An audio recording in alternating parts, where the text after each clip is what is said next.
नमस्कार। माली समाचार हिंदी में आपका स्वागत है। मैं दिनेश माली। बीड़ सरपंच हत्या मामला। मैं अभिमन्यु नहीं बल्कि अर्जुन हूं, खुद पर लगे आरोप पर बोले मंत्री धनंजय मुंडे। आइए जानते हैं विस्तार से। महाराष्ट्र के मंत्री धनंजय मुंडे ने रविवार को महाभारत का उदाहरण देकर कहा कि उन्हें घेरना असंभव है क्योंकि वह अभिमन्यु नहीं, एक महान तीरंदाज अर्जुन है। मुंडे इस समय विपक्ष और सत्तारूढ़ गठबंधन महायुति के नेताओं के निशाने पर है। उन पर बीड़ के सरपंच संतोष देशमुख का अपहरण और हत्या में शामिल होने का आरोप है। आइए जानते हैं क्या है मामला। पुलिस के अनुसार सरपंच संतोष देशमुख की हत्या के पीछे एक बड़ी जबरन वसूली का मामला है। बीड़ जिले में पवन चक्कियां स्थापित करने वाली एक ऊर्जा कंपनी से कथित तौर पर 2 करोड़ रुपए की वसूली की जा रही थी। देशमुख ने इस जबरन वसूली का विरोध किया था, जिसके बाद 9 दिसंबर को उनका अपहरण किया गया और फिर हत्या कर दी गई।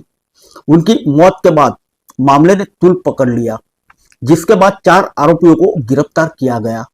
वहीं कुछ दिन पहले महाराष्ट्र के मंत्री धनंजय मुंडे के करीबी सहयोगी वाल्मीकि कराड ने पुणे में पुलिस के समक्ष आत्मसमर्पण किया। कराड को पुलिस हिरासत में भेज दिया गया है, बाद में गिरफ्तार कर लिया गया। अभी तक कुल 7 आरोपी इस मामले में गिरफ्तार हो चुके हैं। इस मामले के बाद कई नेताओं ने धनंजय मुंडे से सरकार से इस्तीफा देने की मांग की।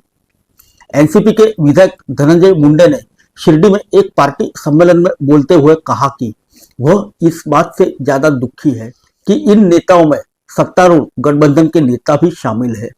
महायुति में भाजपा, शिवसेना और एनसीपी शामिल है।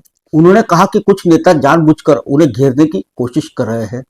उन्होंने यह भी कहा कि वह इस समय मुश्किलों में उनके साथ खड़े उप मुख्यमंत्री अजित पवार का आभार व्यक्त करते हैं।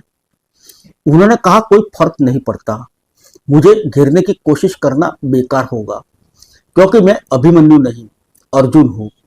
कुछ नेता झूठी जानकारी अजित दादा तक पहुंचा रहे हैं, जो इस कठिन समय में मेरे साथ खड़े हैं। बता दें, महाभारत में अभिमन्यु को उनके विरोधी चक्रव्यूह में फंसाने में कामयाब रहे थे।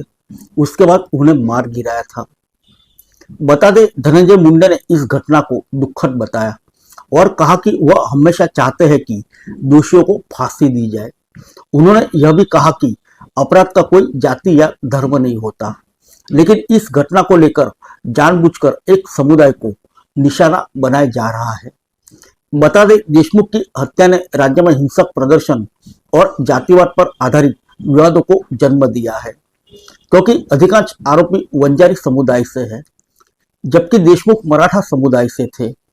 मुंडे ने पवार के समर्थन का आभार व्यक्त किया और कहा कि दादा को इस समर्थन के लिए दोषी ठहराया जा रहा है। एनसीपी नेता ने कहा कि उन्होंने 2014 और 2019 के बीच तत्कालीन भाजपा शिवसेना सरकार यानी देवेंद्र फडणवीस की उनके खिलाफ कई अभियान चलाए थे। नवंबर 2019 में शपथ ग्रहण से पहले मैंने अजित दादा को उप मुख्यमंत्री के रूप में शामिल नहीं होने के लिए कहा था। वह आगे बढ़े, लेकिन मैंने सजा भुगती।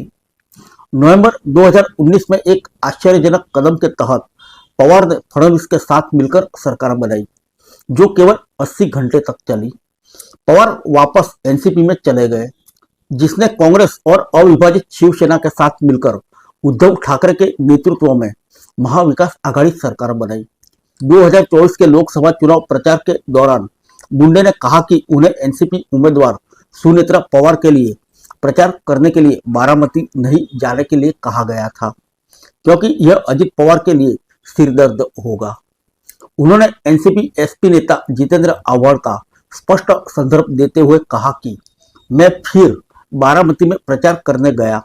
मैंने ठाणे में पार्टी उम्मीदवार के लिए प्रचार किया और यही कारण है कि ठाणे के नेता मुझे निशाना बनाने के लिए बीड़ आ रहे हैं। फिर मिलेंगे अगले बुलेटिन में अन्य किसी खबर के साथ। तब तक के लिए इजाजत दीजिए। नमस्कार।